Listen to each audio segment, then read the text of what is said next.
All right, there we go. Hey, folks, Bunky here, Bunkman Hangout. Hey, today for me, another special guest is a good buddy of mine. I've known him since flight school, and his name is John Goomba Priff. And before we launch into the story about Priff, two things is like, subscribe. It helps my channel, brand new, so it really helps me out. And then the second thing is why Goomba. So what's up? How you doing, everyone? Glad to be on Bunkman's Hangout. My call sign, if you know me, and Bunk knows me. My XO, my first squadron. You know, I'm a young kid, slick back hair, semi with my sides shaved, of course. It's that Marine. Jersey look.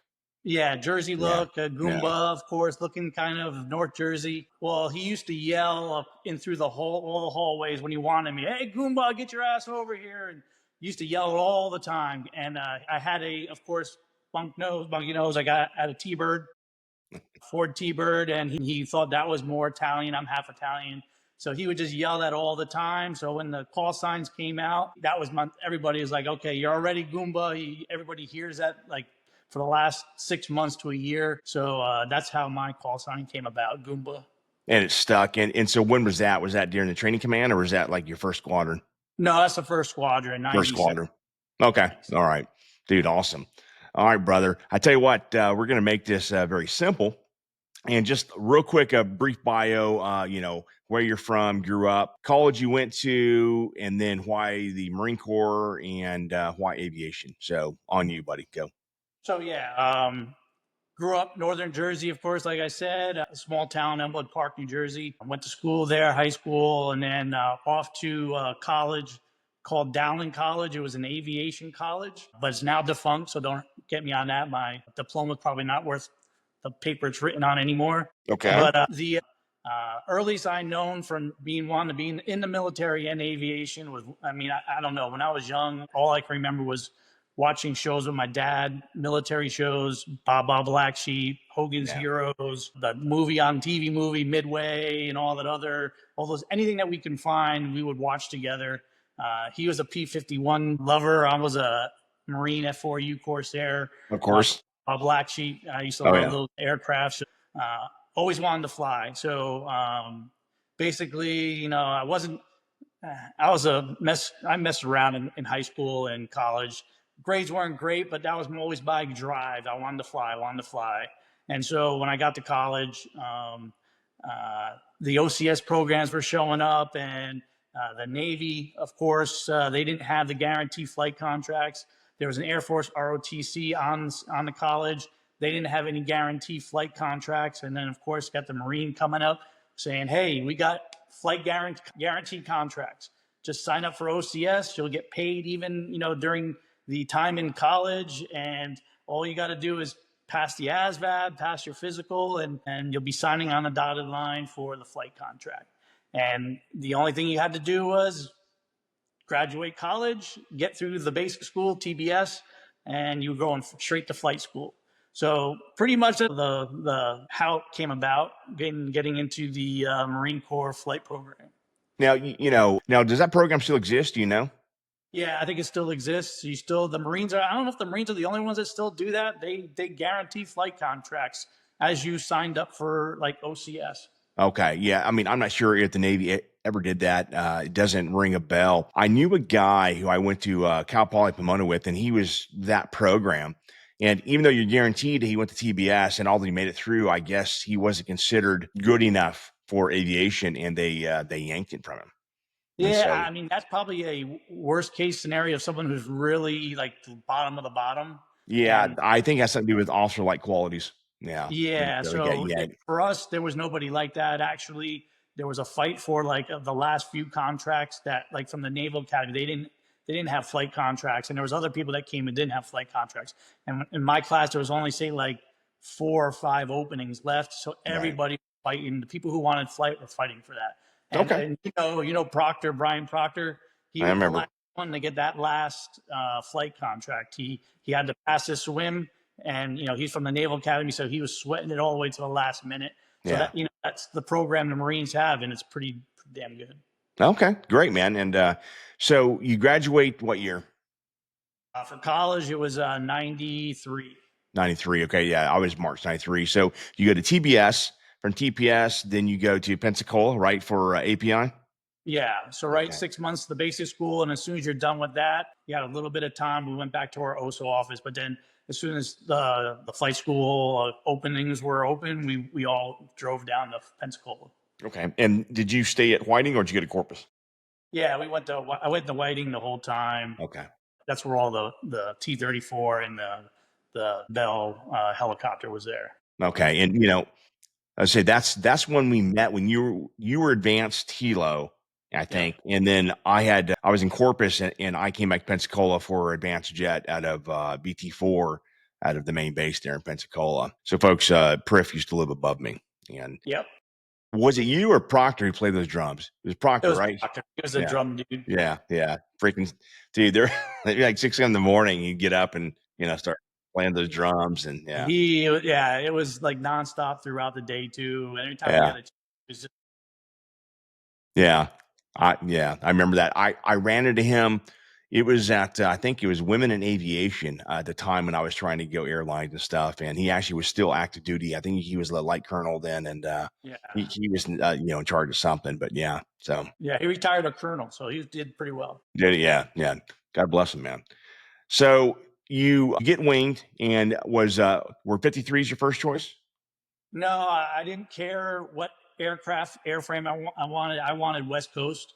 Yeah. So I didn't care. I wanted, of course, I wanted jets, but my flying, when I was in the aircraft, in real aircraft flying, I was doing really well. I had Mhm. above and all that stuff. But where you get all your aboves is in the simulator.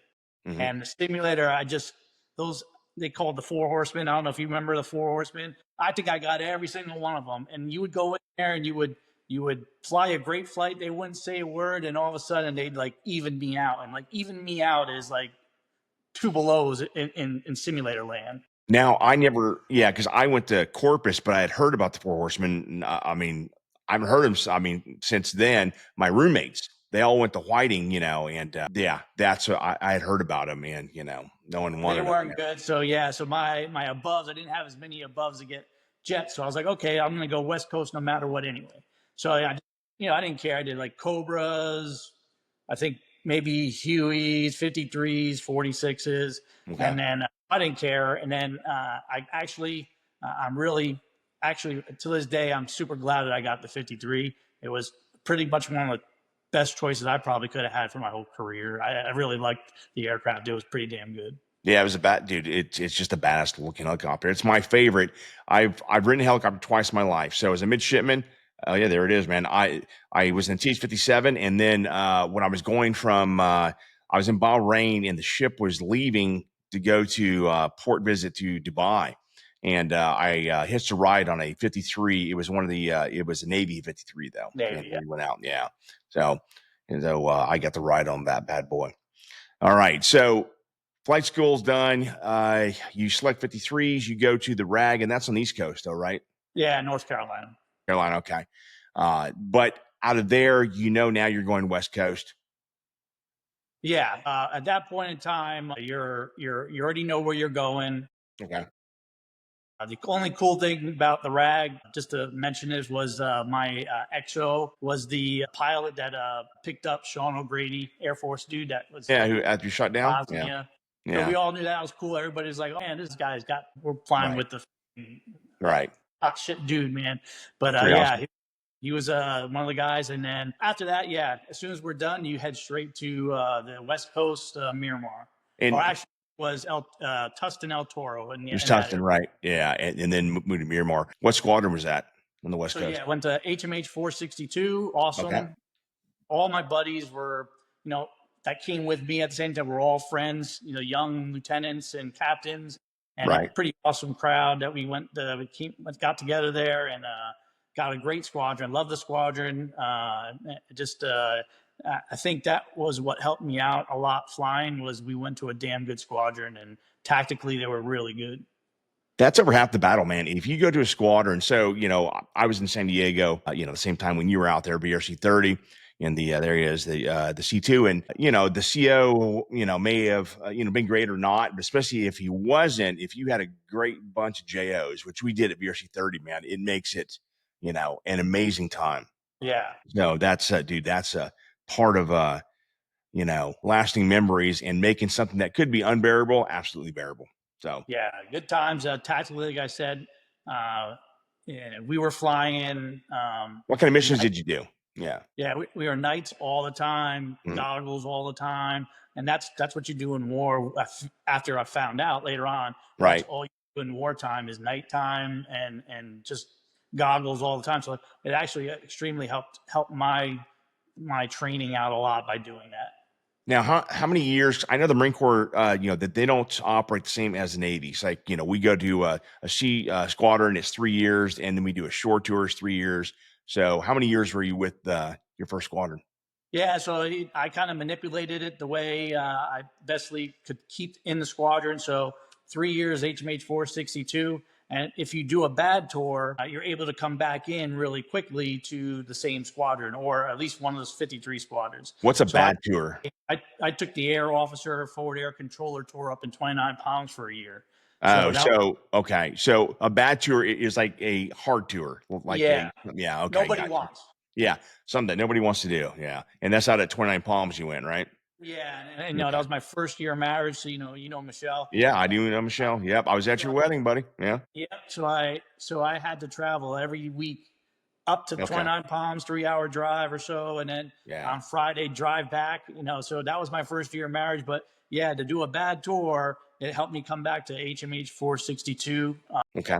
and I did another 3 years at HMH 462, and Right. had the same group of people. Everybody was still kind of in the same squadrons. Funny thing at that point in time is, we weren't doing OEF, OIF, so you were on a regular deployment schedule. So Okay. you did 6 month deployment, and then you had a year and a half of training, basically. Okay. So that is kind of like Navy. Okay. So everybody was together again for another 3 years, same people, and you just get new lieutenants and crap like captains and stuff like that. Right. So, but by that time, you're really good buddies. Everybody's like just a family at that point in time. Right. And so you're a captain at this time, of course. And the big thing happens is 9/11 happens, Yep. and you're going to end up deploying for Iraqi freedom, correct? Correct. OEF. So yeah, Enduring Freedom first. OEF and then OIF. Okay. Yeah, we didn't we went to Kuwait as everybody was building up. We were the first 53 squadron building up, and Okay. then as soon as it kicked off, then you turned to OIF, or Operation Iraqi Freedom. Okay, gotcha. So, I got a bunch of notes here, of stuff that you did, right? Yeah. So, talk about like what I find interesting is the invasion. So, you were part of the invasion force, correct? Yeah. So, I don't know. Talk about maybe some memorable missions that you did or things that really stand out. Yeah, I mean, there's a lot, and hopefully we get through this most of the Let's do stuff. it, But man. Yeah. so we deploy out there, and it's like one of the first times in a long time the squadron breaks down 16 aircraft.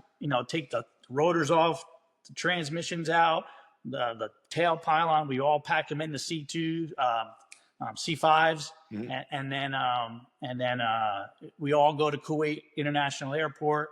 We unload everything, and you're there in Kuwait International Airport for like a couple weeks, rebuilding everything. And as soon as they're done, you're FCFing or maintenance flying it out to Ali Salim on the border of Iraq. And that's where our home base was, Ali Salim. So for the next couple of, say, month or so, we're training, we're doing some practice flying around the area, getting to know the area a little bit. So the first memorable thing I get is, so I'm doing some kind of PAX run or logistics run south to where the jets were, the Marine Corps jets were. They're in a different base, a better base. You said it Of before course. on one of your things. The grunts are down below. They have the worst kind of areas that they're living in. Yeah. The helos are the next. You get the middle of the group, kind of where you're at, and then the jets are in the nice little hotel area and stuff like that. The Hornet guys get the the Taj Mahal, man. Yeah. Yeah, so we're doing a logistics run to get some good stuff over there. And halfway down, I get I think it was a main transmission oil, high pressure or chip light or something like that. So real quick, how many motors does the 53 have? It's three. Three. Okay. Gotcha. All right. Yeah, it's a beast. That's where heavy lift. It needs all those engines to power all that heavy stuff that we're doing. So I get it, and there's nowhere to land. It's all desert. It's nothing around the area. So I have to land. It's like land as soon as possible, whatever it is. So get the aircraft down on the deck. Like get it safely on the deck. Tell my dash two who's flying around above me, hey, this is what's going on. I need this and this, and can you tell the dash, which is the controllers in the area, hey, this is what's happening, and go get me some parts or whatever, and then I'll hang out here. So we hang out there, and it's probably another 30 minutes for him to fly somewhere and 30 minutes back. So we're there probably for like a good hour by ourselves. And then like about 30 minutes into it, all of a sudden you see all these trucks, Toyota trucks, which you kind of know by now that they're the local trucks. Right. And there's like 15 of them coming straight at us. And they're all white, right? All white with the red Yeah. stripes and stuff Yeah. like that. Yeah. So to put you in context, already there was an assassination of some contractors in Kuwait at a I think it was a fast food area. So we're on kind of, we have our weapons on us and all that stuff. We don't know what's going on. We're just there for the last Right. couple of weeks. So we're kind of like, holy shit, what's going on? And all these trucks start surrounding us. And we're like, oh, we're in trouble, man. So I'm still turning, I think at that time, trying to get comms to someone who can help us out. Yeah. And they're all surrounded. Get out of the trucks, and they're all surrounding us. And I'm like, oh. Were they armed? So Were they armed? no, they weren't Okay. arms. Not that I know of. I Okay. mean, we're inside the aircraft, and Gotcha. Okay. all our guys are getting their stuff ready just in case. And so then I tell my lieutenant, H2P dude, I go, hey man, go out there and see what's going on. So he's like, huh? I'm like, yeah, just go see what's going on out there. Lieutenant not knowing much to do. He goes, all right, I'll go out there. So he unbuckles, goes outside, and he starts going up to the dudes. And all of a sudden, they're like, they're talking. They're not doing. I don't know what's going on. And all of a sudden, I see him pull out some cigarettes out of his pockets and stuff.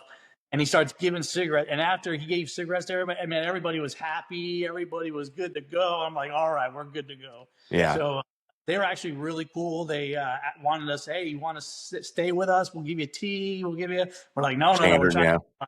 So, but then we had some quick reaction force guys come and Okay. actually push them away. Yeah. They came like 10 minutes later and pushed them out of the way. Okay. And we got our parts and we left. What time of year was this? That was still springtime, like March. So it's starting to get hot, man. But okay. Yeah, Yeah. starting to get hot. It's it's probably like in the 90s, 80s, 90s over in Kuwait. Okay. Yeah. So that was the first weird thing that happened. And then another thing too, while we're training, and this is kind of one of the things that we had to kind of adapt to, was the 53 was kind of old, they're back from the 80s and stuff like that. Well, every time we were doing landings and practicing our desert landings, the sand was so fine, it was like powder, talcum powder, and would get inside the engines, and it was we didn't know, but it was starting to rip apart the blades in the engines. And we have our little environmental things when you land, they close up, but they were kind of so old that they were getting inside, and the fuel control units were getting jammed. So we were getting compressor stalls all the time. Okay. And, while you're doing heavy lift stuff, then you're always thinking, okay, what am I going to pickle or drop the external load, or am I going to drop fuel to get? So, almost every time we went out, we were getting compressor stalls all the time. And what it came down to is, they had to bring some GE guys out from the States, and they're figuring it all out. And basically what it was, the blades were getting pretty much sanded down, and the fuel control units were getting all clogged up. Okay. So in the end, after my time in Iraq, we found out total was like 62 engines replaced because 62? 62 engines. It's like $100,000 an engine. Yeah, man. So that was like a thing that we had to adapt to, is knowing that an engine might go out just out of nowhere, and we might have to pickle or drop some stuff if we needed to. Right. So one of the weird things that happened out there while we were flying. So folks, may not know, what's the primary mission of the 53, of a Marine Corps 53? Yeah, heavy lift. We do as much as we can. 36,000 pounds of weight we can do. It's meant to pick up another 53 from 50 miles away and bring it back 50 miles and be able to do that. So that's kind of, we can, the M1908 artillery piece, we're able to lift that for the ground guys. I think I've seen a picture or video of one lifting a tank. No, it's probably an AAV. I don't think it's a tank. It's probably an AAV. Okay. Anything that's like 15 to 30,000 pounds in that kind of, we can lift. Which has more power than yours or the 47? I think they're pretty sure they're sort of similar, but in the parameters, one's better down low, one's better up higher. Okay. It all depends on just the efficiency of the engines at that Sure. point in time. Yeah. So Because I never went to Iraq. I went to Afghanistan, but I never saw 53s. I saw 47s, all over the place. yeah, they were all the Army guys. We in Afghanistan, we flew with those guys, and I have a Did story you? about them that Okay. we're gonna tell probably Yeah, later. man. Well, okay. So now comes the invasion. So Yeah. what was your role, your squadron, with the heavy lift stuff and some good stories that you have from that invasion time? Yeah, so we're there right on the border, about maybe 20 miles from the border. And the funny thing, again here is when you know what the mission is going to be when we kick it off. So mission was, hey, this whole force is going to bring British infantry into Basra. I think it was Basra down in the south part of Iraq on the water. Okay. So you're practicing it every day. You're doing sand table walks and everybody's together. And the funny thing is, okay, you're on the mission, and then the next day you're off the mission. You're on it, and the reason why you kept being not knowing what you were going to be doing was because all these lieutenant colonels and colonels who never had any wartime, they're all from the group and all that, the higher headquarters, they're all Yeah. one part of the mission. They never got to fight before, so they're like, okay, I want to be on the mission. So So you're they getting, put themselves on the schedule, basically. yeah, Yeah. so you're getting bumped off, you're getting bumped on. I was on it for a while, I was off, I was like, whatever. Yeah. And so at the end, a day or two prior, I get bumped off and I'm on the resupply that next morning. So it's a night mission, and then the next morning I'm loaded up for logistics to the infantry British down there. Okay. So what's going on? And then just to back up, non-flying, but it happens to be all part of this thing is, so you're in Ali Al Salam, and you're also getting trained as Scud missiles coming in at you. So Right. every day you're getting all these sirens. Hey, go to your bunkers, go to your bunkers. This You is have a to put your drill. gear on for that? Yeah, you got to put your Yeah. NBC gear on and all that Okay. stuff. And then after a while, you're like, oh, I don't want to do this anymore. You're at nighttime, you're flying at night, and you're trying to Right. sleep the day. So you're like, just put the covers over. We don't care anymore. Right. So the day or two prior to the kickoff, the real shit happens. So all of a sudden, you're hearing the real alarms going off. You're hearing Patriot missiles going off, and you're hearing. I'm looking up at the sky, and you're seeing the missiles are hitting things, and you're like, "Oh my god!" And all of a sudden, the same girl who was telling the drills every day for the last 3 weeks or so, she's coming over the radio, crying like crazy, and get to your bunkers. She was going all nuts, and you're like, "Oh my god, man!" She's really scared, and everybody starts going into these bunkers, that man-made bunkers that we had. And everybody, I mean, not just her crying, but you had guys who couldn't find their NBC gear, and they were like crying, trying. And you're like, oh my god! Not that I didn't care, but the hardest part of it was you're in 110-degree heat, you're in NBC gear for like an hour, and you're sweating, and you're stuck in this pretty much cave with 100 and something people, and Dude. you're all like this the whole time with your gear, and you're like, oh my god, and you're Hot like and miserable. Yeah. hot, miserable, and you're taking off your NBC gear because you're masked because you just can't breathe anymore. Right. So that's the scary. It's all of a sudden you're in the shit now. Right. This is happening. So you're like, oh my god. So now the time comes. The night mission goes out. I'm not part of it. There's a whole bunch of 46s, a whole bunch of 53s, probably Cobras and Hueys. So they go out, and it's at nighttime. So I get my sleep, and I get up early in the morning to get my aircraft ready for the resupply. And I see them all come back, and they're all downtrodden, they're all sweaty, all like everybody's quiet, and they're like, "Hey, what happened? Am I resupplying, and what's going on?" No, the weather was super bad. It was like 0, 0, which means you can't see forward, zero visibility, zero. The clouds. Well, it wasn't really clouds; it was just sand. It was Right. sandstorm. Sand. Yeah. So you can't see anything. Low light time, everybody's on goggles, and on the way they canceled it because they couldn't get through the sand. And Mm-hmm. on the way back, on the turnaround, on the way back, a 46 just plowed itself into the ground with all the British guys on board. Man, And so basically lost reference, vertigo and lost reference and hit, and everybody was killed on board. So shit, man.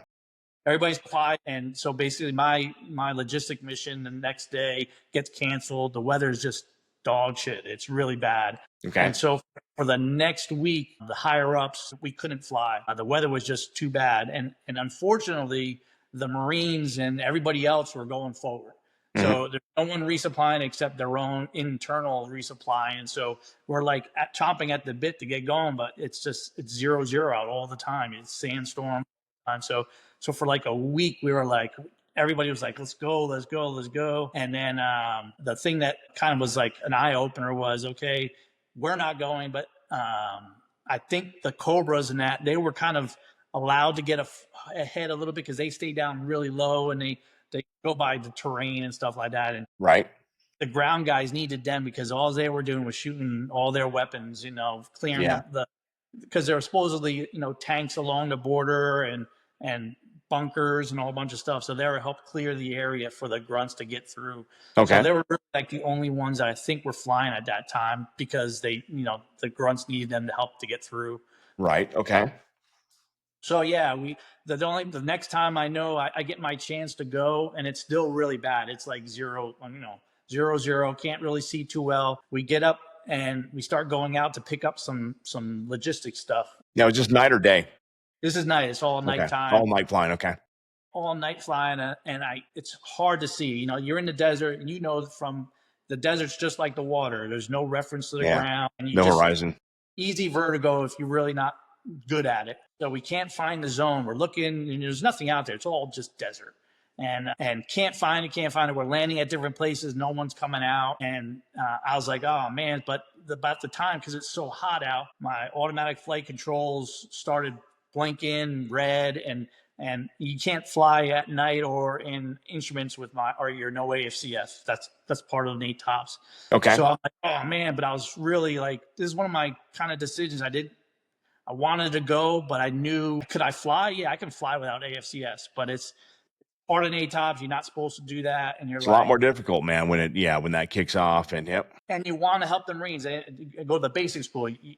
You learn that the Marines on the ground are in a worse situation than you are. So right, you want them and you want to really like support them. And so my decision is like, damn, do I keep going? They need us. We have like water, bullets, fuel, all this yeah, stuff. supplying them, You're like, yeah, we want to help them because this is like the first time they're going to get resupplied. And I had to make the decision to turn around and come back. And my hmm Dash 2 was like, I think we can do it. They had good aircraft. So I was questioning it the whole time. I'm like, man, I really wanted to help them out. And so I found out my Dash 2, they could only go about another 20 miles to the border, and they got 0-0'd out really bad. And they couldn't make it through. The weather was just so bad that they even had to turn around. So I was I like, mean, good thing if I don't have my flight control systems working great. Good thing, because that would have not been great either for me. So there's a line, right? I mean, obviously, if troops in contact is one thing, but you're resupplying. yeah, And, if at the end of the day, where it's so dangerous, where maybe you guys go down, then, now you lose Marines, just yeah. for that. So you have to make the call, man. That's where you get paid the big bucks. Yeah, that's my call. And I always thought about that. I always wanted to really help them out because it's been, a week or so that they haven't gotten resupplied.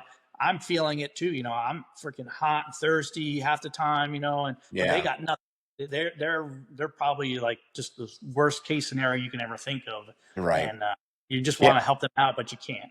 Yeah. It was it was summer by this time. Yeah, it was started in the summertime, I think, just like probably May or Oh, so June. yeah, it was getting there. So, man, it was starting to get hot, probably 100 plus degrees. Oh yeah, you're in like Kuwait around 110 at that Yeah. point. Yeah. It gets Yeah. hot. Oh, man. I know. And humid, as I Yeah. recall. So, yeah. So I never went yeah, to Iraq, but I've been to Kuwait and Saudi. yeah, and then another decision thing too, but it's kind of funny is you get the Scud coming in every so often, and Yeah. yeah, you getting the real stuff. So you're actually seeing Patriot missiles going off, Right. and the thing was like we had one time where we were pre-flighting the aircraft, right? So you're like ready to almost fly. You're almost got it, buttoned up and stuff, and all of a sudden you got Scud missiles coming in. You got the real alarm going off, and you're Yeah. like, oh shit, I don't want to button up everything and run all across the airfield to get to a bunker. And we're all like looking around. We're all like, let's just go. Right. We got it, we strapped in really quick, and we just took off and got out of the area. And you don't know if it's NBC, like biological. You don't Right. know what the feds are having. We're like, let's just get the hell out of here, man. So Yeah, we man. just Get out of Dodge. Yeah. got our gear on and just took off. And it's like one of the funny things. Like, I'm not going to the bunker anymore. That's a pain in the ass. So you just take off and go. Because you guys are, but this time it seemed like when I was in Afghanistan, after a while, so we're all eating. At the time I was a contractor, but you could tell those who had been there and those who were new. So we're, in the chow hall one day, and it's like incoming, incoming, and all the new guys are jumping underneath the tables, and those who've been there are like, hey, pass the salt, man, and so you don't even, you're like, you know what, Yeah, I'm and working that's part of on. like two of my stories, kind of Iraq and Afghanistan. Just like you said, is you get to be, you're flying at night and you want to sleep during the day. You can't sleep during the day because it's 110-degree heat. You're in tents. You're not in a house or anything like that. Right. There's tents are 110, 115 inside, and you're trying to sleep. You may have a fan on you, and that's about it. And Yep. then all of a sudden, these alarms go off, and you're like, I gotta fly tonight, and you're like, You got to sleep. you just and we called it. This is what I called it. I called it the magic blanket. I know your magic blanket is a little different from my magic blanket. Was just like, okay, just put it over your head, and whatever happens, and Right. you just keep going because you don't want to be tired for your flight at nighttime. Because Yeah, then, exactly. so you're like, F it. So I called it. Even in Afghanistan, same thing. Just Yeah. pull the blanket over your head and just say, all right, whatever happens, man. Right, dude. And just, go with it. I have a question here. So who is Bill Talansky? So yeah, that's my buddy from down in college, my college. He went to OCS almost the Mhm. same time, flight school almost the same time, and he was one of the ones that was the Cobra pilot that was in the first push, and I saw him, and he was tired. All they Yeah. would do was fire, go back, reload, go back, fire, and they would do it like 8 hours in a day, 8-10 hours, just keep firing. Mhm. And man, how are you doing out there? And he's like, dude, this is hard, man. This is tiring. And you're Yeah. like, I'm sorry. And it sucked because we couldn't fly yet, and you're like, oh man, and you feel bad for the dude. And Yeah. then during that time frame, one Cobra guy hit some wires and killed themselves. And then like during that time frame that we were down, they had like the memorial, the boots and and Yeah. you're like, God, and this is shit's really happening. You're like, oh my God, man. So But your my buddy buddy, Bill was killed or no? no, he was one in the same squadron. Gotcha. Same Okay. those guys. I think I knew the dudes, but knew them from kind of like OCS or the base school and flight school. I knew the names. I kind of knew them, but not like friends or anything like that. But they're the ones who passed away Right. through the You knew wires. of them. It's Yeah, a small world, very small community. yeah. And I've seen them in the base. You see them around. But I just Right. didn't know weren't friends Yeah. with them. Yeah, I got you. So tell us about first time getting shot at. So yeah, When you so realize you're shot at, because you get shot at sometimes you don't know. And then there are you times don't that you know. know. Yeah. One thing, good thing we had air superiority there. There's nothing going on as far as, the first, Enemy fighters. our first push past the front line, nighttime all the time. Mhm. You're going to the first air base or the forward air base that we took. It was Jalaba, I think, or something like that. Okay. And it's like a 45-minute desert transit to get to there. So during that time frame, you're again, one of the things, safety is great, but safety kind of goes out the window when war. Not really that goes out the window, but you're able to do a lot more things than you did in training. So now you're down at like 100 feet, 50 feet, 100 feet, and all you're seeing is oil, wells on fire, and we got a little radar anti-missile indications, and all of a sudden we're seeing them kind of poking at us, and Yeah. you're dropping off chaff and flare, and you're banking left and right, and we probably knew it was our own Patriot missile radars, but we didn't know for sure. You can't know Mhm. for sure. So Right. you're just banking and you're going around the oil wells. And the first time for sure and we knew that there was someone, they couldn't see us. They don't have the goggles. They don't have Yeah. the We own night the stuff. night. Yeah. that we have. So one first time that I knew is we're flying back and forth, and then some guy came out of one of their huts or a house, whatever it was. Can't tell exactly, but they saw the door. My crew chiefs with the door gunners saw the door open up and saw the guy start firing stuff up in the air towards us. Because you can So see the little blink. we can see them, but they can't. They see us. Yeah, it's the same. Like like in Afghanistan, the only reason I knew is because if you flew at night, the baller would drop the ball, right? Yeah. And so he said, "Hey, man, we get shot on on takeoff or when we're landing, and so when we get back, we would review the tape and go, oh, okay, you see little blinks, because they're shooting Yeah. at you. Yeah, Yeah, we didn't have tapes. It was just never. Basically, our crew chief was on the first time. We're weapons free at this time, so right, it's the show's on. So right. they're shooting up. So our crew chief's like, "I got him," and he starts shooting 50 cal. And he said, "Oh, I walked it right into him into the." And you're like, "Oh man!" I was like, "But I couldn't see. I'm looking ahead, looking at a whole bunch of things." Crew chiefs got that. So I think that was the first time. What guns did you guys? I mean, like for personal carry, you had a handgun and was it M9? Yeah. Yeah, we had the M9s, and then we had the strapped in the 53 because we got a lot of room. We had some M16 strapped in there just in case we Yeah. needed it as well. Okay, Because yeah, because that's what we did. Yeah. the crew chiefs could bring the 50 cal out, or Okay. they had 16 as well. But Is if the we 50 didn't have cal from the ramp or is it from the side door? no, see, funny story on that. Well, not funny, but the story is we only had the side gunners. Okay. So Okay. we knew though we needed something out the rear. So what we were doing was kind of wacky, but again, safety thing. Put the ramp down level, and then we'd strap one of the guys down with what they call I forgot what it's like a line, and they're able to strap it down like the crew chiefs have. Yeah, I know what you're talking about. Okay. So they strapped him down on there, and he just basically sat on the ramp with an M16. So if we needed to fire, he would shoot out the rear with the Gotcha. M16. Right. Later on down the road, years down the road, they finally got a ramp mounted 50 cal. But to tactics and trying to adapt and do different things, that was one of our first things that we did to help us to cover our back end was the guy strapped down on the ramp. Okay. All right. Pretty cool. So talk to me about you mentioned something about Jessica Lynch. Yeah, so later on down the road, we are pretty close to Baghdad. We're at this point in time, we're Iraq is kind of like under our control, sort of. Mm-hmm. Everything's pushed probably north of Baghdad at that time. Okay. We're handling everything south and all the fobs and all that stuff that we're flying to. We're going around, and so the next mission we get is okay. The Jessica Lynch, whatever their battalion, company, whatever they were at, Mm-hmm. platoon, whoever, they got attacked, and Jessica Lynch is now captured. So we all know that. Everybody knows that, and somehow someone knows where she's at. I gets to get intel that she's in this hospital, or whatever. So there's this big mission. Everybody gets together. I'm on it, but the Marine side, all the Marine aircraft, 46s, 53s, Cobras, Hueys, we're the faint. We're the task that is trying to make believe that we're over here Gotcha. And then the real rescue mission is offset. Okay. yeah. So the real offset is the Army ground guys. So they're the ones who actually get Jessica Lynch, but we're out there making believe we're going to go get her, the whole big package.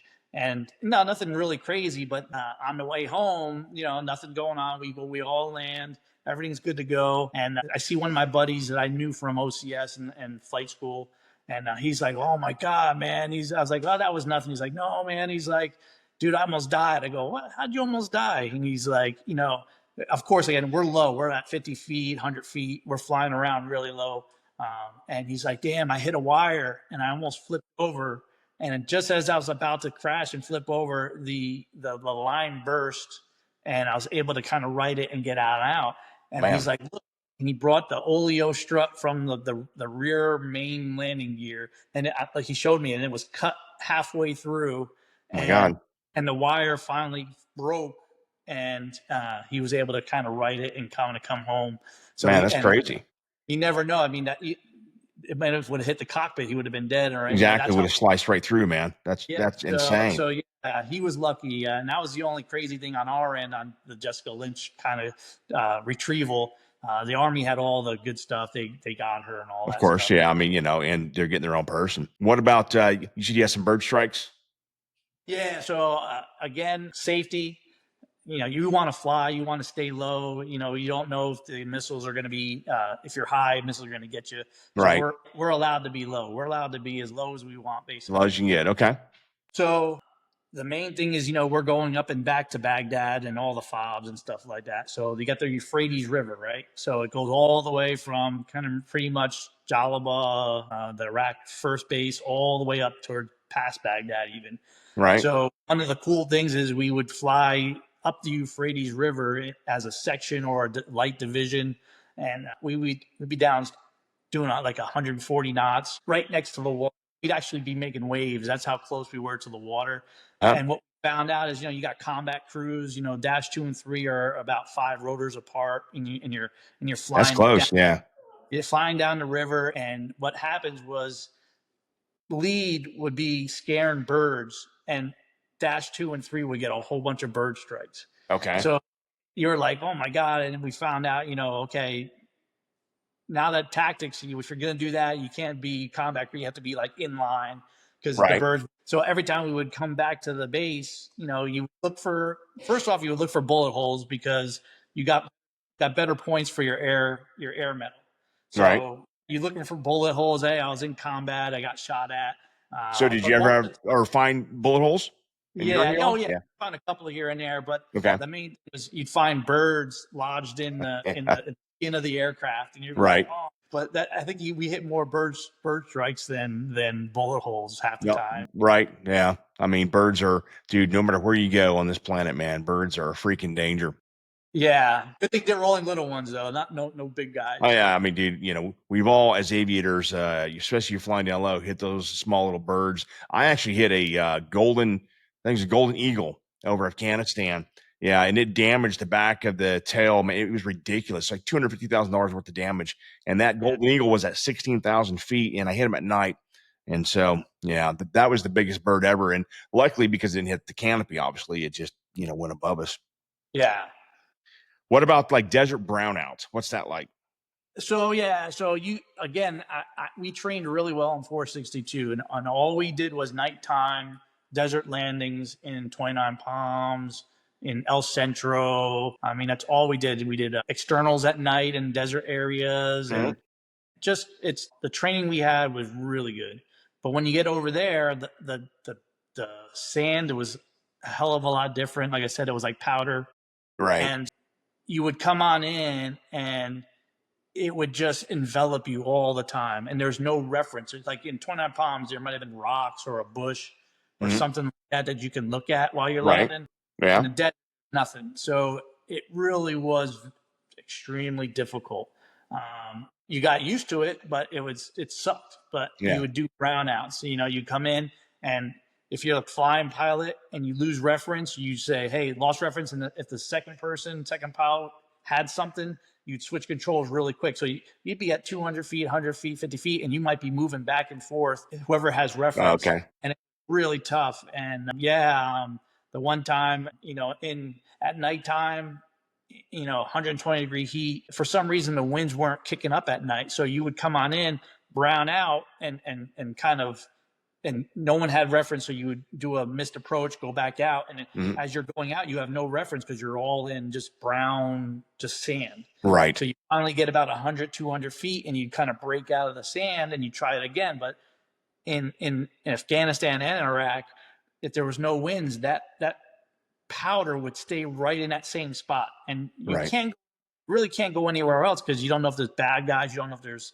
there's a house or whatever, a hut. So you're trying to get in the same spot over and over again, and you just can't because the brown sand. Well, it's nighttime; you don't know what color, but it's just all over the place. It's not moving; the wind's not pushing it. So you're like trying to get in the same spot over and over again. So it's really tough. It's one of the things where you got to be on your game. You got to be flying, continuously and landing like that continuously to get with your other pilot, and know how to switch controls back and forth in order Where to, it's nice and smooth, and yeah, and yeah, for those who, if folks who watch aren't pilots, flying with no horizon, dude, sucks. I mean, day and yeah, night, it is vertigo inducing, man. And yeah, especially if you're going, or if you're going, if you do have a horizon or something, and then you go into no horizon, like going in and out of clouds, and absolutely tough, man. And I can imagine too when you're switching back and forth, because he may be flying. He goes, okay, you have control. Or I see, so I have control. So you have to be in your game, right? yeah. Everybody's got to be on their game. The crew chiefs, they're talking you down to, hey, I see this, I see this, Yeah. and you're just all together. You're one big like a crew. You're learning how to navigate all that and Yeah. land safely. So, and like you said, in Afghanistan, I will talk about that later. But you're right on the no horizon. We had great training. Again, we had a year and a half of training prior to deployments and doing the stuff. There's a story, when I get to Afghanistan, where the new people don't get that. So I'll tell you that when we get to Afghanistan. Yeah, especially if, like, you're perhaps a new guy and you go right in the squadron, and they send you over to join the squadron, when you're already Yeah. deployed. Um, Real quick, how big are the camel spiders, man? So yeah, man. I mean, You see pictures of the giant ones, but I'm not sure if it's just a camera angle or what they're doing, but they look pretty damn big. no, they're pretty big. I didn't really do the things that some of the enlisted guys were doing. They were having camel, spider, scorpion fights and Yeah, stuff. yeah, No, then that actually happens. yeah, I didn't want to catch a damn scorpion. I didn't want to catch a damn camel yeah. I'm not spider. touching a spider or scorpion, man. Not gonna happen. Yeah, so but we're in a tent. It's not closed in or anything like that. So, every night you're looking for camel spiders. I was like, probably like you, a baby. I actually have it over down here because I'm about to move. I have all my stuff. I have my exact mosquito netting Yeah, for on top of my cot. I yeah, had that thing covered, my cot covered. I didn't want anything. I had Michelle send me deep woods off, and I was off all over the place on the ground. And yeah, but dude. they would be in our tent, and you would see it. I mean, they were like, maybe like this big, Yeah, more legs than body most of the right. time. But man, fast as hell. You couldn't catch them. Yeah. They were fast spiders. So you got to be fast. It's hot on the same. I would freak out, dude, if one was in my bed or something. You'd see me, I'd get up like Dracula, just straight up, and I do not like spiders. So I never Yeah, saw one in Afghanistan. So lucky yeah. me. Afghanistan, we didn't have them. It was more just Iraq. Right. Okay. So you do, you tour out there. How many times did you deploy to Iraq as a 53 driver? Well, 52 driver, I was just the one time for Okay. OIF 1 and 2. We did 9 months. We got extended there because it was like everybody was kind of leaving, but they needed the 53 to stick around because we are doing a lot of more logistic stuff. Right. Story to that is, the 53 is a workhorse, Right. 3 engines. Yep. We can fly during the daytime and nighttime. Well, the 46s and the Hueys, they couldn't fly during the daytime. It was too hot. It was 120 degrees. And we were doing all the missions day and night. So Yeah. they wanted us sticking around because we did all the work basically. Makes sense. Yeah. So Yeah. yeah, the only time the Hueys and 46s could fly were like in the middle of the night where the temperatures would come down to like 100 degrees or whatever. Right. Yeah. It didn't perfect or didn't impact their performance. Yep. Yeah, like we had a time where we weren't getting ice at all, like for us to get waters to cool off. And we were flying around and someone actually had to do the temperature thing to send to the safety department up higher. It was like 150 degrees in the cockpit all the time. Sure. Because you guys don't have AC. No AC in helicopters. You have a small window that you can stick your finger out and guide the air into your sleeve, Yeah. basically. The hot air. Yeah. That was your AC, was just the hot air being pushed into you, and you'd wet a sock or a scarf or whatever and put it around you just to That's get right. cooled off. Yeah, 150 degrees in the cockpit. You're there for 8 to 10 hours flying around, and you're actually just, Just losing weight, dude, just pouring sweat. yeah. But I And bet the Hornet guys, they had ice, right? They had everything they needed, that was, Hornet yeah, all guys, the yeah. jet guys they had. So we finally complained to the generals, and they finally, after like a month, they finally started bringing coolers of ice to us to help us out. And Man. here you jet guys who are already in the air conditioning flying in and stuff like that. And you're like, oh my God, man. And how much it takes to get somebody to get us some ice was unbelievable. Right, because you're at the bottom of the totem pole, man, when it comes to that. It's pretty bad. I know. Okay, so you did an Iraq tour, right, as a non-flying tour in Iraq, correct? Yeah. So after we got back, I wanted to do another bad tour again to get back into the squadrons again. Of course, Right. that's what you're trying to do. But I took a actually before to get back. I was trying to remember. We went to Baghdad as an IA, as a bad tour, 6-month bad tour. So an IA, real quick, folks, is it was individual augment team, right? Yeah. So the Army didn't have enough folks, and so the Marine Corps, Navy, Air Force would fill these positions to help them out. Yeah. So, and actually, before this was my tour for C-12, C-35, and then I went to the Army team. So, Okay. talk about that later. But yeah, we'll talk about it in a minute. But I want to talk about one incident, and I remember I think you may have texted me about when they dropped a very large mortar round, right? So you were in the chow hall, right? Yeah. No. What happened was, we were getting, Baghdad, we're in Army MIT team, military individual training team, whatever, instructional training team. Huh? Every day we were getting either mortared, rocketed, and there's a sniper in the area too. So we're up in the higher. I was part of the Iraqi Ground Force Command, basically Army Corps level, kind of teaching the Iraqi Corps level, the top Army people there, how to do headquarters stuff. That was what we were there to do. And the Alpha Palace was across the river. They had the moat for the palace, and we were on the one side of the moat. The palace was on the other side of the moat. Okay. And then behind the palace was a hill full of communication towers.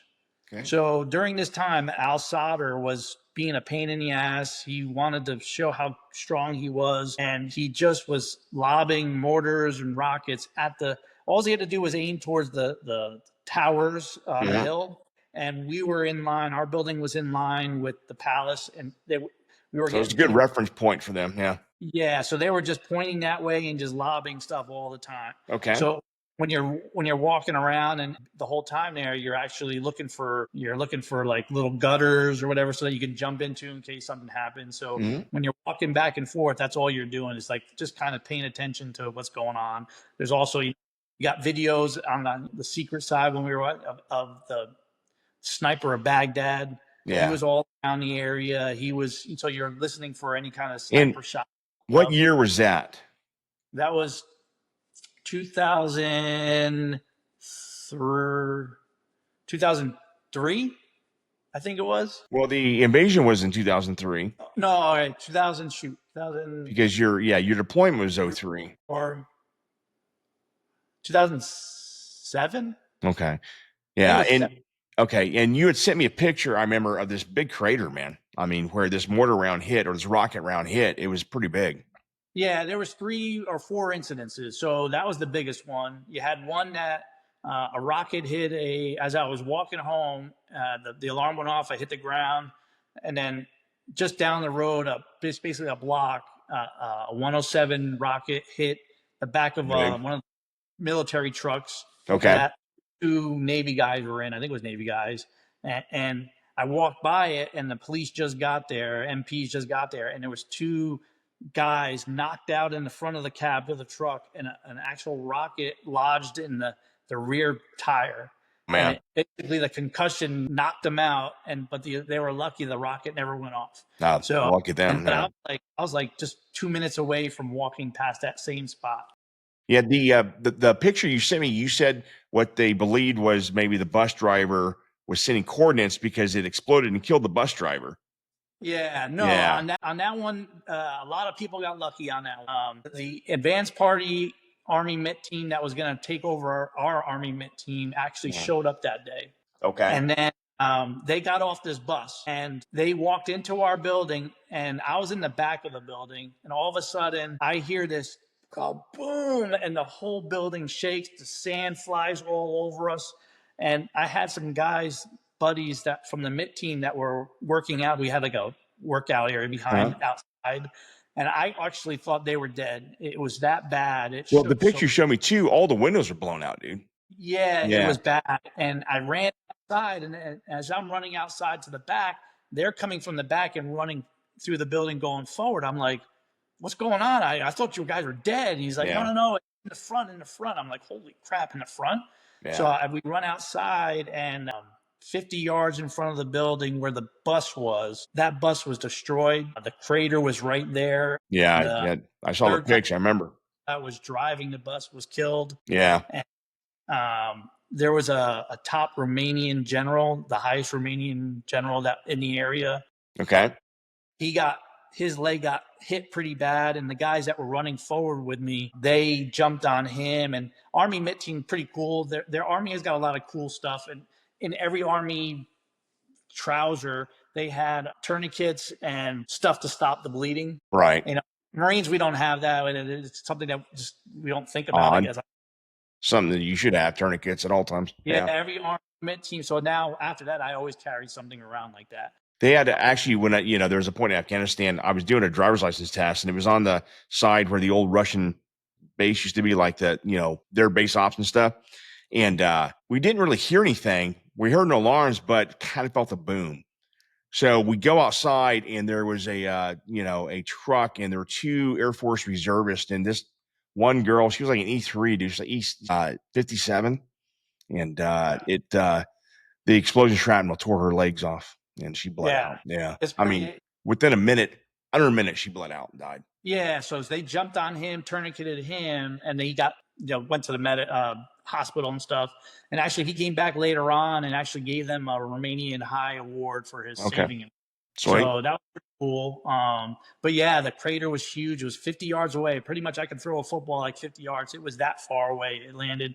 I took we got pictures. I saw that. I mean, that was the largest crater that I've seen of a rocket that came and exploded. Yeah, man. Crazy. So yeah, it was a 240 millimeter rocket from Iran. And of course, I got in trouble like sending you those pictures. They're like, I know you're not supposed to, man. Yeah. And I'm like, oh, you would love this. So I'll send. But they found the base plate, and it was Iranian made and stuff like that. All that stuff. If you look pictures of it, it is basically a telephone pole that was launched at us, basically, and that's biggest crazy explosion that I've ever been a part of. Like I was like, holy crap, man! Right. So, okay, so you did the Iraq stuff. Now let's talk about Afghanistan. Did you deploy to Afghanistan as a 53 driver, or were you doing a non-flying tour? Yeah, no, I went back to after my C-12, C-35 tour, I went back to HMH 361, the West Coast Squadron, and I was the XO, got to be the XO. I was trying to, make command, but because of my C-12, C-35 time, it just was out of whack with what tactically the 53 guys wanted. Right. So your Afghanistan time, is this after your C-12? Yeah. Okay. Yeah. So we'll go back to that because you have one story that, I want to hear you tell. But go ahead with the Afghan stuff. So Afghanistan, I'm actually able to be the dead OIC in combat, basically. Okay. So I never became a CO, but I actually, commanded 60 people in a dead OIC into real shit that was happening. Right. So like kind of happy with that, hey, if I'm not going to make it, I might as well, that's a sweet gig, man. Yeah. Yep. Go out with a bang, and so I took, it was about 12 pilots and 60 something people all together, 4 aircraft, and we went to Afghanistan, and that we were part of the special MAGTF before the buildup of just before the buildup. We actually taught the reservists who came in. Where were you in Afghanistan at the time? What was that? Where were you? Bagram, Kandahar? No, in Kandahar. Yeah, you're Kandahar. Okay. Kandahar, and then we moved to the new base halfway through. What year was this? Shoot, now you're getting me. It was 2007. Okay. 2007 through 10, somewhere in that area. Okay, yeah, because I was in Pensacola and I was in Korea when I did an XO job. All right, so you get to Afghanistan. So any cool stuff there? other than Yeah, I mean, standard rocket attacks, and because that just comes with yeah, I the mean that territory. rocket. The only thing with that is I didn't get to see too many of the rocket attacks because I was flying a lot. That's always good. Yeah. And the maintenance crews were getting it more because when we flew either all 8 to 10 hours straight, either day or night, mostly Right. night. So you'd kind of be gone a lot of the time, and so Yeah. the maintenance people were getting more. There was more mortars than anything else at that point in time. Yeah. Not too many rockets. It's just kind of it wasn't a area where it was that dynamic. Yeah. It was Kandahar, almost always, as I recall, it was always mortars versus rockets in Afghanistan. yeah, they didn't have much. I think the big clans or whatever you want to call them, they kept all their stuff to protect themselves more Yeah. than anything. Yeah. So they didn't lob anything at you that was critical because then they get schwacked most Right. likely. Exactly. They didn't want to mess around, but yeah, Yeah. they got mortared every so often. I didn't see too much of it. Yeah, probably a few times, but again, the magic blanket and you don't care. Who Yeah. cares? Yeah. Yeah. So, but yeah, the worst part about Afghanistan was the weather. Weather was just as bad as Iraq, but maybe a little even worse. Really in Kandahar. See, because I was in Bagram, and actually, what's good about Afghanistan, the weather there, you had 4 seasons, so it wasn't that bad. That was I guess, the good part about being in Bagram. But Kandahar was down south. Yeah. Yeah, south because you're in the desert again. It's Yep. all again sandstorms. Hot. The different thing about Afghanistan was you dude had the Gobi Desert. I don't know what the hell desert was, but you had a 45-minute transit to one of the bases, and it Okay. was all over desert, and it was again 0-0. You're trying to fly through all this crap, and Yep. that's one day. Or you went over the mountains. And there was a mountain area. It actually was snow on the mountains. Yeah. You would go that direction, and we were there. I think it was winter into spring, and all we had was bad weather the whole time during the first 3 months. Okay. The guys that we took the 53s from and stuff like that, they were like, yeah, this sucks flying, and then you finally figure out, yeah, it does suck flying, Right. and we're not even worried about really bad guy stuff. You're worried Right. about weather. Yeah, dude. The weather in Afghanistan, that's what I worried about. That was the scariest part. Always was weather. Yeah. Those giant thunderstorms, and flying in and out of it, and it was just brutal. Yep. Yeah, and that's like one of the stories I go back to was we got all these new lieutenants and they didn't have much training. Everybody was being deployed and then no training and then deployed again, no training. And you were kind of training them on the go. Well, all our lieutenants had hardly any nighttime training at all. Yeah. So you're basically trying to train them low light flying in bad weather, and it got pretty bad where every time you would go in, and some of these guys were kind of a little bit senior captains, but they still didn't have the training. So you Right. would go in bad areas, and they didn't know how to comfortably fly. Again, when you're flying low light, bad weather, you got to be really close. You got to be Yeah. like parade formation or even closer because all you see is the exhaust glow, Yeah. and you want to keep that close. Like you said, there's no horizon. If you're further away, that glow starts moving around like this, and all our lieutenants, young pilots, were getting vertigo. Every time we went out, they would say, "Hey, I'm getting vertigo. I can't." So I'd be taking controls all the time. Every flight, they just didn't know how to fly Right. comfortably next to an aircraft within a rotor distance, and that's the only fly at night. And that's the thing too, is that you're somewhat coddled when you're training, the training command and even the rag. But once you get to the fleet, they throw you out there, man. You're like, hey, you're a professional. Go Yeah. get the shit done. Yeah. So we had our tactics guy. He was the WTI, and you had our night systems guy, and you had me. We were the senior kind of guys. Of course, I wasn't an NSI or a WTI because I went to the C-12 time frame, but I flew a lot of nights where I was really comfortable. I was just as good as an NSI or a WTI, but I Right. just didn't Because have you were used to it. Yeah. that check box. Yeah. So we flew as a section over the mountains this one time, and I think I was dash two. I'm not sure. But all of a sudden, the mountains was like 7,000 feet. We were going over the mountains, and 53 doesn't usually go up that high. Right. Our limit's 10,000. We barely get over 5,000 half the time. So we're over like 8,000 feet trying to get over this mountain terrain to get to the next fob. and we hit a thunderstorm. On goggles, you really can't see when you're going to get into it. It all of a sudden just appears.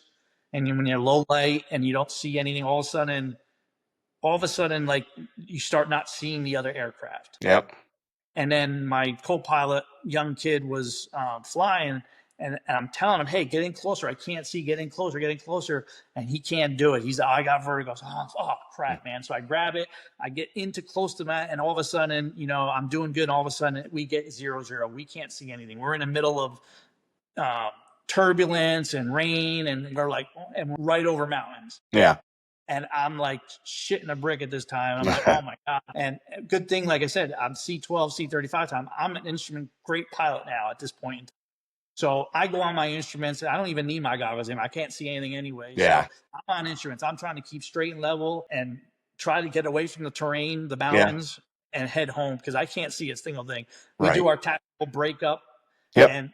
and I can't see where he's going. I'm just going, making sure turbulence is bouncing me up and down, and then my crew chiefs are asking me, "Are you all right?" I'm like, "Yeah, I'm good. I'm good. I got I've got the instruments. I'm doing good." I start heading home, and I'm trying to call my other guy on the radio, and he's not answering. Mm-hmm. And I'm like, "Dude, are you there?" For about 15 minutes, I thought he was dead. I thought that whole aircraft had crashed. Man, we're about 3/4 of the way home, and I'm like not feeling good at all. I'm like, oh man, that really is that fucking. I'm leading this thing, and now there's an aircraft down and stuff, and finally we get to almost to the base, and finally he calls up on the radio, and I'm like, dude, where are you? And he's like, dude, can't talk about it. I was like, all right, I'll see you when you get down on the deck, Yeah. So we get down on the deck, and he basically comes up to me. He's like, I'm not flying nights no more. I'm like, dude, what happened? He's like, I can't say. And he's like, I don't want to fly nights anymore. I'll fly FCFs the rest of the time. Right. And I'm like, you gotta be kidding me. Only because I'm like, now I gotta fly every night. Right. So now you have to fill his spot or find someone who's qualified now. Two of us doing every night. And after that, and there was another incident where this will be part of this same time frame within the first week or two of this whole thing.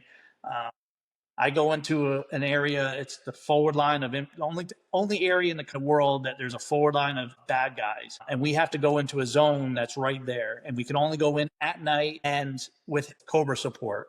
Yeah. Sorry, there's something going on there. Yeah. And Cobra support. Yeah. And the zone sucks. The zone is full of sand and it's browned out all the time. And we're like, oh man, I'm bringing in a fuel bladder, like a 5,000 pound bladder. Yeah. And I got to bring this in, and my co-pilot and I are coming on in. You got Cobras. They tell us the zone's clear. So we come on in, and we get browned out. We try passing controls back and forth. We brown out. I'm like, oh man. So we get out and come around, and like I said, the sand is just right in the same zone. We're like, oh man. We try it again. We brown out again. We go back around, come back third time. He's on the controls. He loses reference. I grab it. I see a bush or something. I'm coming down. I lose the bush. He has something. He grabs the controls, and then he loses it. I say, I got a rock on the ground, so I'm coming down, and all of a sudden I see nothing, and all I hear is crew chief, power, power, power, power. And I just rip up the collective. Okay. And we smack down on the bladder. Good thing it was the bladder. We smack hard on the bladder. My crew chief almost falls through the hellhole because he's looking at the fuel bladder in this hole in the middle of the aircraft down below, and he almost falls out. We have a tail gunner strapped down, and I think he's gone. I think we hit. I mean, this is hard. I mean, you're crashed basically. Yeah. We hit hard, but because I pulled the collective and it was a fuel bladder, we bounced on the fuel bladder and and then I went straight to my instruments, straight and level. It was basically browned out. We can't see anything. And I just pull all the way. And it's about 200 feet. We finally break out of it. I still got the fuel bladder underneath. We break out, and I noticed that my engines are spiked, like over temp, over everything. Because I didn't care. I just did it all the way up. And I'm like, no, we're not doing this ever again, man. We're going home. And we had to down that aircraft because I probably overspiked the engines and stuff like that. And, so in Afghanistan, how many? So it was a 6 month, 9 month, year long tour? 6 months. Okay. Uh, Yeah, so you did, your deployments, and you did a tour where you were an instructor pilot in the C-12, right? yeah. And you flew the Learjet as well, or just a C-12? It's a C-12 is the King Air, and then the Citation Encore was a civilian. It's It's a like, jet. is that the UC-35? Yeah, Okay, UC-35. so you flew both, right? Yep, flew them Okay, both. yeah. So you had one story, and I actually remember you called me like like right after this flight, or a few hours after, or the next day, whatever it was, and you're pretty shaken up. Yeah. So, well, yeah, what was that? Because you were in the King Air this time, right? No, yeah, I was on the King Air on this one, and we had a pilot. I knew the dude from my college, Uh, but he went 46s, but he never did well on the 46s. I heard he was always on the wing or group staff. okay, But he came to our squadron, and he was you know signed off as an aircraft commander. We flew. He wasn't like an H2P, or I don't know what we called it back then, but he wasn't a co-pilot. He could fly on his own and stuff like that. and this squadron, real quick, was it just like you guys flew the VIPs around, or were you like a train unit for guys who are going to go fly the C-12? No, it was more. You wouldn't say VIPs. You're not allowed to say that, but all you did was kind of DDs, VIP. or okay, But you did other things like the Army parachute team. You brought them places. gotcha. It's part of the Air Force system Okay, that they schedule everything, and right. all the services are part of it. Okay, all right. So you're flying with this Yahoo. Yeah, so we're flying, and we go. I think we hit Vegas first for some fuel. I think just an out and in, just to be fun to go to Vegas and Right. go to signature flight, whatever. Get some fuel over there, some cookies, and then we go to.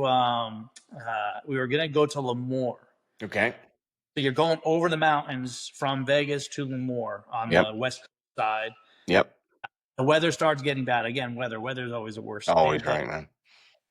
We're getting into this is winter time, so we're up, say, I think it was like 17,000 feet, and over the mountains. I requested so that we can get to Lemoore, because Lemoore is right on the other side of the mountains. I said, hey, can we be at like 17,000 or 17,000, and the mountains were 16,000.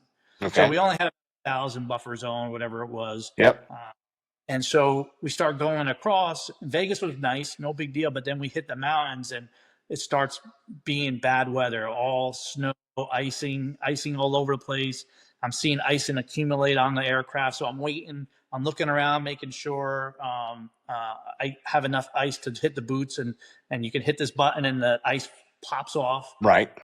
I'm watching to make sure we don't get too much ice on our wings. The other dude's flying. I'm in the right seat. He's the pilot. He's the piloting person, so he's on the left seat. I'm looking around. I'm making the calls to the ATC, and I'm looking outside to my right, looking at the wings, and we're just flying over the mountains at this time, like 16,000 feet are the mountains right below us, pretty much. And so I'm looking out, and I'm looking, and okay, yeah, I'm looking. I go back to look back in, and I see the VSI. It's kind of getting pegged to like 3,500 feet per minute to Yeah. set. I look at the attitude gyro, and then it's like 45-degree going to 60-degree turn, and I'm like, oh my god! And I grab the controls, and I just rip everything up, Yeah. and I mean, I must have skied. I mean, we're going like 150 knots, whatever. I went to about 100 knots, and the crew chief in the back was like, "Hey, sir, airspeed, airspeed." I'm like, I kind of dumped the nose over, trying to get it all kind of under control, and I'm freaked out because I know I pretty much just almost hit the mountains. And he And had no idea, right? He had vertigo. He's just like doo doo doo, he didn't. flying. Yeah. He had no clue. He didn't say anything, and I'm like, "Dude, what are you doing?" He's like, "I don't know. I just didn't pay attention." I'm like, "You what? You didn't pay attention?" And I'm kind of jittery at this point in Oh, time yeah. because I think I'm just almost died. Yeah. The AFCS, I don't know if because I pulled hard or whatever, the AFCS on that one, it wasn't working anymore. I was fighting the turbulence. I was trying to get it to altitude hold, and it wouldn't hold. So I'm fighting it, and the actually ATC guy calls up, and he's like, "Hey, you guys, whatever our call sign was. Hey, you guys all right out there?" And I'm like, "Hey, my pilot got vertigo. I'm trying to figure this out. Hold on, give me a second." He's like, "Okay, whatever you guys need, I'll give it to you." And I'm like, "Okay." and I'm trying to fight the attitude of the aircraft, and finally I'm like, okay, I got it. Instrument flying, I'm good to go. I'm hand flying everything. I don't got any kind of automatic flight stuff. And we get over the mountains, and we start heading towards Lemoore. And I'm kind of not yelling at the guy. I'm like, hey, what are you But doing, you're man? pissed I mean, off. Yeah. you almost killed us. And he's like, yeah, I'm sorry. I just wasn't. I'm like, son of a bitch, man. So I fly into Lemoore. We pick up, at that point in time, I'm just ready to go home. Was this And a I'm like, graded event, or is it just like just doing out and in, just kind of no, training? this was a logistics flight Okay, that just we got logistics. tasked to Okay, do. gotcha. So from Lemoore to San Clemente Island. So I Okay. fly in Lemoore and I land, and I'm like, dude, are you okay? And I goes like, are you okay to fly? Because that was pretty fucked up, and I'm kind of jittery here. And he's like, yeah. He's like, I'm good. I'm okay. You got the flight to the San Clemente Island. It's we got to do our job, do this part of Yeah. it, and then we're gonna get home, and we're gonna talk about this stuff. So he was okay the rest of the time, but yeah, it was still bad weather. We're still trying to hand fight the AFCS. Oh We man. get to San Island, do our thing, we go home, and we debrief each other. Hey, dude, man, you can't be doing that. You got to be freaking watching this. You're Yeah. flying. That's your bread and butter in this aircraft. Yeah. That's why you're a He's like, pilot, man. hey. He's like, sorry, and I didn't say anything else to anybody else. I was like, all right. But then, like 2 weeks later, I guess a lieutenant colonel had flown with him too and had a problem. I forgot what he did, but scared the crap out of him too. And he came to me, and he might have heard from somewhere that I had a problem with him. And he's like, yeah, man. He's like, dude scared me. He's like, we got to put him into, FNAB or whatever. So he got through to the colonel or the general. They said he could still fly, but he had to go back into training again. But man, he almost killed both of. I guess he almost killed him too. But I mean, something like that, and I guarantee you that's not the first time. So you got to look back and look at trends and go, hey, man, he's had, and yeah, probably it sucks to make the call, but sometimes you just got to go, hey, man, you shouldn't be flying aircraft, especially, if it's where I just, I promised fly IMC. It's like, well, dude, yeah, he that's wasn't part of good your in the job. 46. He wasn't good in the 46. His decision making in the C-12 wasn't great. The kicker to this is, dude, man, they went to the reserves, flew C-12s in the reserves, and when you go to reserves, you pick up lieutenant colonel and all that stuff easily. Yeah, I'm like, dude, picked up a lieutenant colonel, almost killed a whole bunch of people, and here I got to get out as a major. It's of like, oh course. my. Yeah. So, dude, I mean, that's that's the name of the game sometimes. So, um, so you served 20 years in the United States Marine Corps? Yep, 20 years, a little Outstanding. over, like 6 months after that, and yeah, the last tour I had, just so you know, I'm wearing the shirt. I was the air officer on the Bonhomme Richard and the Essex, so I had some Navy time to make you Okay. happy. That's So I right, was man. ship's Yeah. company, Bonhomme Richard, Yeah. and It's awesome, man. Yeah. unfortunately, the ship got burned down. If you Yeah. heard about that, Yeah. in I the remember. Yeah. Yeah. so kind of sad because it was a good ship. Right. Whatever happened, but Yeah. that sucked because it was a really good ship. Well, it's awesome, man. Well, dude, thank you for coming on. We've gone kind of long here, but I was very into your stories too. And I'm like, okay, that's awesome. And, Yeah, a lot of cool little stories here and there, but we all yeah, have them, man, as aviators. And, I make fun of the helicopter guys, but I actually was like, okay, those are pretty good stories. Good on you, Priff. yeah. All right. All right, buddy. So once again, thanks. And anything else? No, man, All great right. talking to you and visiting you Okay. and talking to you on the phone, and Yeah. great Awesome, man. hanging out the Bunk Man podcast. Yeah, the Buckman or the Buckman Hangout, and we'll see where it goes. And folks who are still with us, please like, subscribe. So, all right, man, bunk out. And thanks.